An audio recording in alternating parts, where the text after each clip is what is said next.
వైఎస్ఆర్ కాంగ్రెస్ హయాంలో జగన్మోహన్ రెడ్డి గారు ఎంతో దూరదృష్టితోటి ప్రతి ఒక్క జిల్లాకి ఒక మెడికల్ కాలేజ్ మరియు హాస్పిటల్ ఉండాలి, పేదవారి పిల్లలు కూడా పెద్దవారి పిల్లల మాదిరిగా డాక్టర్లు అవ్వాలి, పెద్ద చదువులు చదవాలి అనే ఉద్దేశంతో ప్రతి ఒక్క చోట ఒక మెడికల్ కాలేజ్ని శాంక్షన్ చేయడం జరిగింది.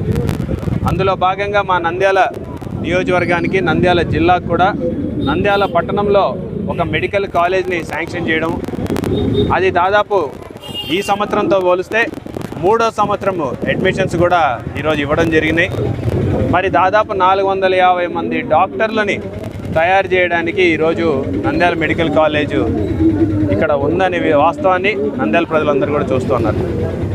దురదృష్టం ఏంటంటే ప్రజలందరికీ కూడా మెడికల్ కాలేజీలు వచ్చినాయనే వాస్తవం తెలుసు, కానీ ప్రభుత్వానికి మాత్రం మెడికల్ కాలేజీలు కనపడటం లేదనేది నిజంగా చాలా దుర్మార్గమైన చర్య. ఒకవైపు చంద్రబాబు నాయుడు గారు మెడికల్ కాలేజీలే లేవు అని చెప్పేసి పైకి మాట్లాడుతూ, రెండో వైపు ఏమో అవే మెడికల్ కాలేజీలని ప్రైవేట్ వాళ్ళకి అమ్మాలని చెప్పేసి ప్రయత్నాన్ని ఈరోజు మేము తీవ్రంగా వ్యతిరేకిస్తున్నాం. మరి ఆ ప్రయత్నాన్ని విరమించుకోవాలి, పేదవాళ్ళకి చదువులు అందుబాటులో ఉండాలి అంటే ప్రభుత్వమే ఆ కాలేజీల నిర్వహణ చేపట్టాలని చెప్పేసి ఈరోజు మేము డిమాండ్ చేస్తున్నాం. రాష్ట్రంలో వైఎస్ఆర్ కాంగ్రెస్ ప్రభుత్వానికి ముందు కేవలం 12 మెడికల్ కాలేజీలు ఉంటే ఆ 5 సంవత్సరాల్లోనే జగన్మోహన్ రెడ్డి గారి పుణ్యమా అని చెప్పేసి 17 మెడికల్ కాలేజీలకి శాంక్షన్ రావడం జరిగింది. దాంట్లో 5 ప్రారంభించడం జరిగినాయి. ఈరోజు ప్రజల్ని మభ్యపెట్టాలని చెప్పేసి, ప్రజల్ని మోసం చేయాలనే ఉద్దేశంతో అసలు మెడికల్ కాలేజీలే లేవు అని చెప్పేసిన విధంగా ఈరోజు మంత్రులు మాట్లాడుతున్నారు, ముఖ్యమంత్రులు మాట్లాడుతున్నారు. మరి లేని మెడికల్ కాలేజీలకి ఎన్ఎంసీ పర్మిషన్ ఇస్తాము, మీకు ఎన్ని సీట్లు కావాలి అంటే మాకు సీట్లే అవసరం లేదని చెప్పేసి లెటర్లు రాసినటువంటి ఘన చరిత్ర ఈ ప్రభుత్వానికి కాదా అని చెప్పేసి అడుగుతా ఉన్నాం. ఈరోజు మెడికల్ కాలేజీలని ప్రైవేట్ వ్యక్తులకు ఎందుకు అమ్మాలని చెప్పేసి మేము అడుగుతా ఉన్నాం. ఒకవైపు అమరావతికి 2 లక్షల కోట్లైనా సరే మేము ఖర్చు పెడతామని చెప్పేసి ప్రగల్భాలు పలుకుతున్నటువంటి ఈ ప్రభుత్వం కేవలం 5,000 కోట్ల రూపాయలు ఉంటే గవర్నమెంట్ కాలేజీలు గవర్నమెంటే నిర్వహించుకునే శక్తి ఉంది. మరి 5,000 కోట్లు ఈరోజు లేవంట, కాలేజీలు నడపడానికి 5,000 కోట్లు లేవంట. కానీ ప్రజల రాజధాని అని భ్రమరావతి అని చెప్పేసి ఒక అమరావతి నిర్మిస్తున్నాము అని చెప్పేసి ఈరోజు ప్రజలకి ప్రగల్భాలు పలుకుతున్న ఈ ప్రభుత్వం 2 లక్షల కోట్ల రూపాయలు ఎక్కడి నుంచి సమకూరుస్తారు అని చెప్పేసి మేము అడుగుతున్నాం. ఈరోజు మీరు చేస్తున్నటువంటి చర్య వల్ల పేద ప్రజల జీవితాలు నాశనం అయ్యే పరిస్థితి ఉంటుంది. మెడికల్ కాలేజీలని ప్రైవేట్ వ్యక్తులకి అమ్మితే దాంతోపాటు ఉన్నటువంటి అనుబంధంగా ఉన్నటువంటి హాస్పిటల్ కూడా ప్రైవేట్ పరం చేసిన వాళ్ళం అవుతాము. మరి ఈరోజు ప్రైవేట్ హాస్పిటల్కి వెళ్ళలేనటువంటి పరిస్థితుల్లో ప్రజలు ఉన్నారనే విషయాన్ని గుర్తించి ఆ రోజు రాజశేఖర రెడ్డి గారు ఆరోగ్యశ్రీ ఇచ్చినారు. ఈరోజు ఆరోగ్యశ్రీ లేకపోతే పేదవారు ప్రైవేట్ హాస్పిటల్కి వెళ్ళే పరిస్థితి ఉంటుందా అని చెప్పేసి ఒకసారి ఆలోచించుకోమని చెప్పి కోరుతున్నా. మరి ఉన్న గవర్నమెంట్ కాలేజీలని హాస్పిటళ్ళని కూడా ప్రైవేట్ వాళ్ళకి దారాదత్తం చేస్తే ఈరోజు పేదవారు ఎక్కడికి పోవాలని చెప్పేసి మేము అడుగుతూ ఉన్నాం.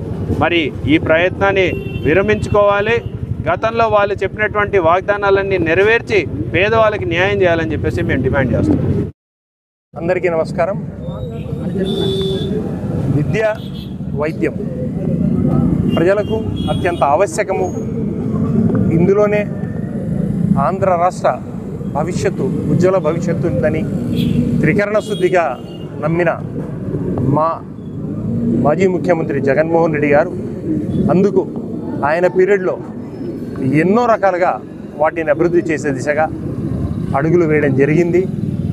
ఆ ప్రతిఫలాలు వచ్చే టైంలో గవర్నమెంట్ మారిపోవడం తర్వాత ఈ కూటమి ప్రభుత్వం దాచుకో దోచుకో ఈ ఒక్క నినాదంతో ప్రజలను అన్ని రకాలుగా అట్టడుక్కు తొక్కేసి తన కడుపులు నింపుకునే ప్రోగ్రాం అయితే కంటిన్యూగా చేస్తూ ఉన్నారు.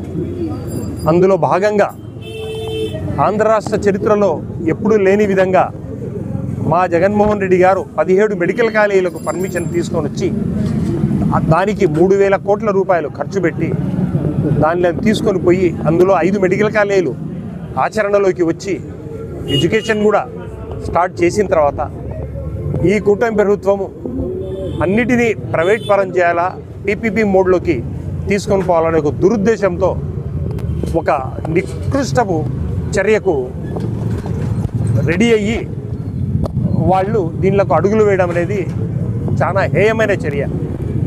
పీపీపీ మోడ్ అనేది ప్రైవేట్ పబ్లిక్ పార్ట్నర్షిప్ మోడ్లో అన్నిటినీ అమ్మడం తప్ప వేరే ఏమీ కాదు. ప్రజలకు పేదవాళ్లకు ఈ ఉచిత వైద్యాన్ని దూరం చేయడం తప్ప వేరే ఏమీ కాదు. పేదవాళ్ళు మెడికల్ కాలేజీ సీట్లోకి పేద విద్యార్థులు రావడం అనేది ఎంతో కష్టమైన పని. మా జగన్మోహన్ రెడ్డి గారు సెల్ఫ్ సస్టైన్డ్ మెడికల్ కాలేజ్